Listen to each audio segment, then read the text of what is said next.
Hello Sindhu ma'am, welcome to VMC Malayalam ma'am. നമസ്തേ സീമാജി. എപ്പോഴാ madam ധ്യാനത്തിലേക്ക് വന്നത്? എന്തൊക്കെ മാറ്റങ്ങൾ ഉണ്ടായി? ഞാനിപ്പം ധ്യാനത്തിലേക്ക് വന്നിട്ട് 2 വർഷമായി. ആദ്യം തന്നെ എനിക്ക് ധ്യാനത്തിലേക്ക് വരാൻ വേണ്ടിയിട്ടുള്ള ഒരു ഭാഗ്യം തന്ന ഞാൻ പ്രപഞ്ചത്തിനോട് നന്ദി പറയുന്നു. ഡോക്ടർ ബ്രഹ്മശ്രീ പിതാമഹ ഭദ്രജിക്കും സീമാജിക്കും സുഭാഷ്ജിക്കും എല്ലാ ഗുരുപരമ്പരകൾക്കും ഞാൻ ഹൃദയപൂർവ്വം നന്ദി പറയുന്നു. ധ്യാനം എന്തുകൊണ്ടാ ധ്യാനത്തിലേക്ക് പ്രവേശിച്ചേ? എനിക്ക് ഒത്തിരി രോഗങ്ങളൊക്കെ ഉണ്ടായിരുന്നു. പിന്നെ ഞാനൊരു ദിവസം ഇങ്ങനെ ഫോണിലൂടെ കണ്ടതാ അങ്ങനെ ധ്യാനത്തിലോട്ട് വന്നത്. ഫോണ് ഇങ്ങനെ നോക്കിക്കൊണ്ടിരിക്കുന്ന സമയത്ത് മരണത്തെ കുറിച്ചുള്ള വീഡിയോസാണ് ഞാൻ ആദ്യം കണ്ടത്. അപ്പൊ അത് അന്നേരം അത് മൊത്തം കാണാൻ തോന്നിയില്ല. വീണ്ടും വീഡിയോ ഒരു പീരീഡ്സിനെ കുറിച്ചുള്ള ഒരു വീഡിയോ. അപ്പൊ അത് കണ്ടപ്പോ നമ്മൾ അറിഞ്ഞിട്ടും കേട്ടിട്ടും ഇല്ലാത്ത ഒരുപാട് കാര്യങ്ങൾ നമുക്ക് അതിനകത്തുനിന്ന് മനസ്സിലാക്കാൻ പറ്റി. അപ്പം വീണ്ടും ഒരുപാട് വീഡിയോസ് എല്ലാം കണ്ടു കഴിഞ്ഞപ്പോ ഒന്ന് ചെയ്തു നോക്കണമെന്ന് തോന്നി. അതായത് അത്രയ്ക്കും ശരീരത്തിനും മാനസികമായിട്ടും ഉള്ള ബുദ്ധിമുട്ടുകളൊക്കെ ഉണ്ടായിരുന്നു. അപ്പൊ ഞാന് തയ്യൽ ചെയ്യുന്ന ഒരാളാ. അപ്പൊ എനിക്ക് തയ്ക്കാൻ പോലും പറ്റാത്ത രീതിയിൽ കൈക്ക് 2നും മരപ്പും ഷോൾഡറിനും പെടലിക്കും ഒക്കെ വേദനയൊക്കെ ആയിരുന്നു.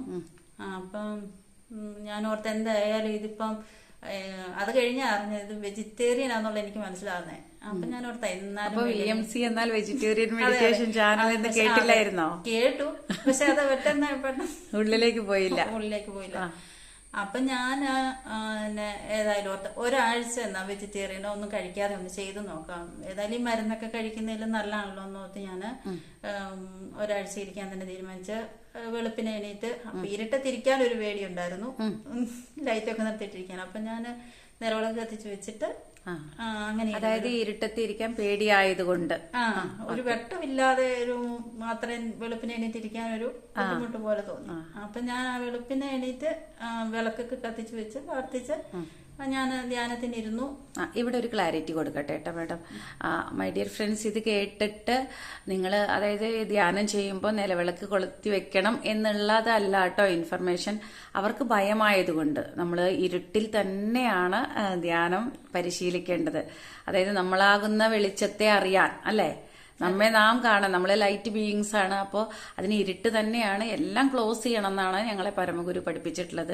അതായത് ഇരുട്ട് തന്നെയാണ്. ഇരുട്ട് സമയത്തും നമുക്ക് ധ്യാനം ഫാസ്റ്റായിട്ട് സംഭവിക്കും. അതേപോലെ പകൽ സമയങ്ങളിൽ എവിടെ വേണമെങ്കിലും ഇരിക്കാം.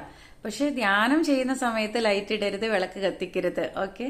പക്ഷെ മാഡത്തിന് ഇവിടെ പേടിയായതുകൊണ്ടാണ് കേട്ടോ. അപ്പൊ അത് ശരിയായിട്ട് തന്നെ ആ ഇൻഫർമേഷൻ എടുക്കണേ. Okay, yes. അപ്പൊ ഒരു 3 ദിവസമായപ്പോ തന്നെ എന്റെ പേടി എനിക്ക് മാറി കിട്ടി. പിന്നെ എനിക്ക് അങ്ങനെ ഒന്നുമില്ല. ഞാൻ പിന്നെ അത് കറക്റ്റ് ആയിട്ട് ആ വെളുപ്പിനെ തന്നെ ഇരുന്ന് അങ്ങനെ 7 ദിവസമൊക്കെ ആയപ്പോഴത്തേന് എനിക്ക് എന്റെ രോഗങ്ങൾക്കൊക്കെ ഒരു മാറ്റം വന്നു. അപ്പൊ 7 ദിവസത്തിന്റെ ഉള്ളിൽ തന്നെ 3 മണിക്കൂർ വെച്ച് എല്ലാ ദിവസവും എനിക്ക് ഇരിക്കാനും പറ്റി. ആദ്യം തുടങ്ങിയേ ഇരിക്കാൻ പറ്റി.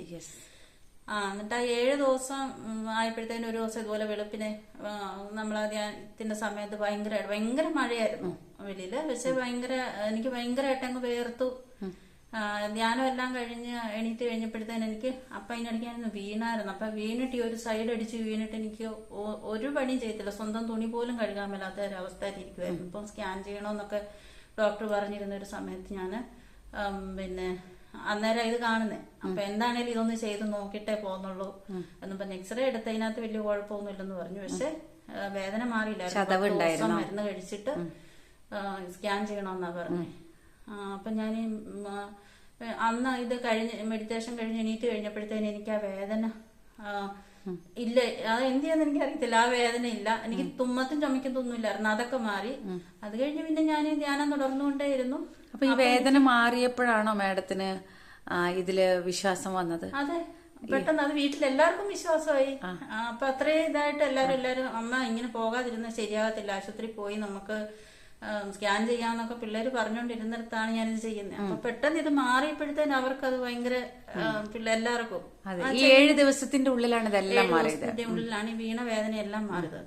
അത് കഴിഞ്ഞ് പിന്നെ എന്റെ ഈ കൈയുടെ മരപ്പ് വേദന ഞാൻ തയ്യലൊക്കെ നിർത്തിയതായിരുന്നു.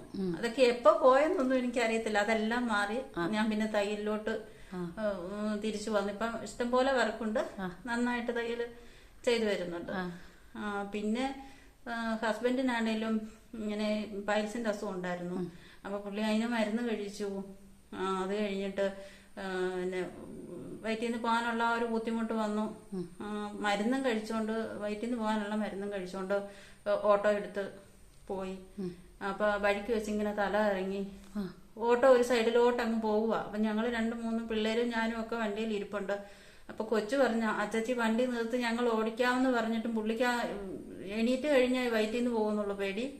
പിന്നെ ഓട്ടോ പോയി തല കറങ്ങുന്നോണ്ട് ഓട്ടോ പോയി എവിടെയെങ്കിലും ഇടിക്കുമെന്ന് ഞങ്ങൾക്ക് പേടി. എന്നാണെങ്കിലും പുള്ളി അത് സേഫായിട്ട് ഒരു സൈഡിൽ കൊണ്ട് നിർത്തി, ആർക്കും ഒരു ആപത്തും വരുത്താതെ അങ്ങനെയും പ്രപഞ്ചം കാത്തു. അതും എല്ലാവർക്കും ഭയങ്കര ഇതായിപ്പോയി. പിന്നെ ഓപ്പറേഷൻ ചെയ്യണമെന്ന് പറഞ്ഞ സംഗതിയാണ് പുള്ളിയുടെ. അത് ഓപ്പറേഷൻ ചെയ്യാതെ തന്നെ ചെയ്യുന്നുണ്ട്. മരുന്ന് പോലും മൊത്തം കഴിച്ചിട്ടില്ല. അതല്ലാതെ തന്നെ മാറി. ഒരു വലിയൊരു ഇതുണ്ടായിരുന്നു അത്. അതെല്ലാം മാറി കിട്ടി.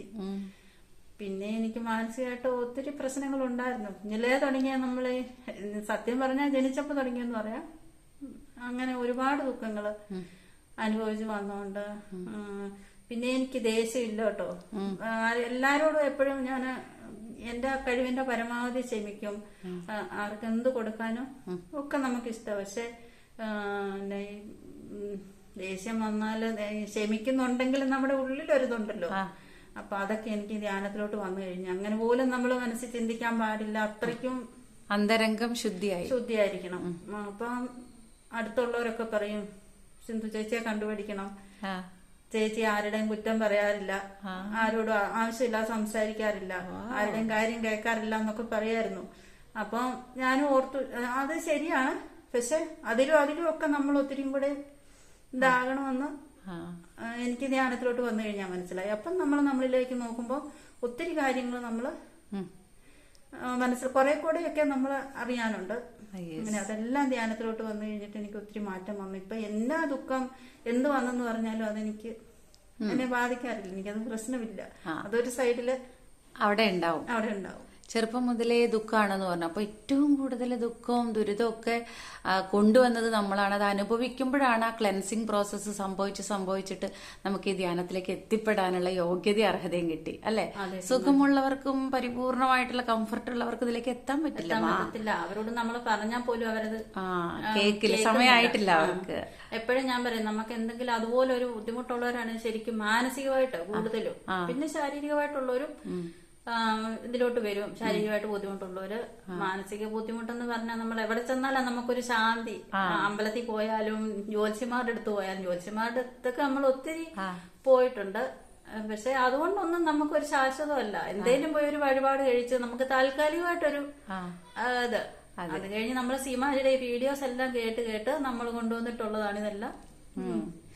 ഇപ്പോഴും നമുക്ക് ധ്യാനം ചെയ്യുന്നതോറും നമുക്ക് ഓരോ ഇതൊക്കെ ഉണ്ടാകുന്നുണ്ട്. അതൊക്കെ അപ്പോളെ പയ്യെ അതൊക്കെ നീങ്ങി പോകുന്നുണ്ട്. അതുകൊണ്ട് നമുക്ക് ജീവിതത്തിൽ ഇനി ഒരിക്കലും ഇത് വിട്ടുപോകാന് പറ്റത്തില്ല. അത്രയ്ക്കും നമ്മള് ധ്യാനത്തിലേക്ക്. അപ്പൊ പ്യൂർ വെജിറ്റേറിയൻ ആയതിനു ശേഷമാണ് മെഡിറ്റേഷൻ ചെയ്ത് കഴിഞ്ഞാല് പരിപൂർണമായിട്ടുള്ള റിസൾട്ട് ഫാസ്റ്റ് ആയിട്ട് കിട്ടുക എന്നുള്ളത് അനുഭവത്തിൽ മനസ്സിലായില്ലേ? മറ്റുള്ളവരോട് ഇതൊക്കെ പറയുമ്പോ അവരുടെ ആ ഒരു റിയാക്ഷൻ എന്താ? എല്ലാവർക്കും വെജിറ്റേറിയൻ ആവാനുള്ള ഒരു ബുദ്ധിമുട്ടുണ്ട്. ചിലര് പറയും ചെയ്യാമെന്ന് പറയും. നമ്മുടെ അടുത്തൊക്കെ ഉള്ള ഒരു കുറെ പേര് ഇനി സീമാജിയെ വിളിക്കണം, നമുക്ക് ഗ്ലാസ്സിന് വിളിച്ചൊരു ഗ്ലാസ് വെക്കണം. ആവട്ടെ.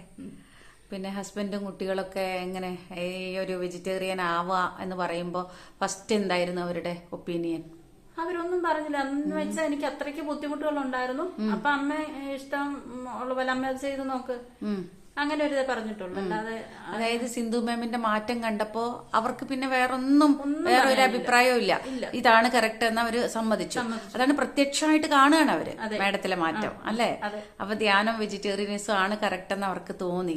ഫാന്റാസ്റ്റിക്. അതെ, നമ്മളിൽ അനുഭവം ഉള്ളപ്പോഴല്ലേ നമുക്കത് തോന്നുള്ളൂ അല്ല. മറ്റുള്ളവർക്കും അത് കാണിച്ചു കൊടുക്കാൻ നമ്മളിൽ സാക്ഷ്യം വേണമല്ലോ. നമ്മളിൽ മാറ്റം വരുമ്പോഴാണ് അവരുടെ കൺമുമ്പിൽ കാണുമ്പോൾ അവർ ഈസി ആയിട്ട് അതിനെ അംഗീകരിക്കും. ഓക്കെ.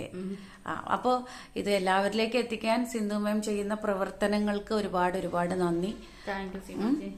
ഇനിയും ഒരുപാട് പേരിലേക്ക് ഈ ഒരു വീഡിയോയിലൂടെ ഇനിയും ഒരുപാട് പേരിലേക്ക് ഇത് എത്തട്ടെ അല്ലേ. Thank you Sindhu ma'am. Thank you so much ma'am. ശരി.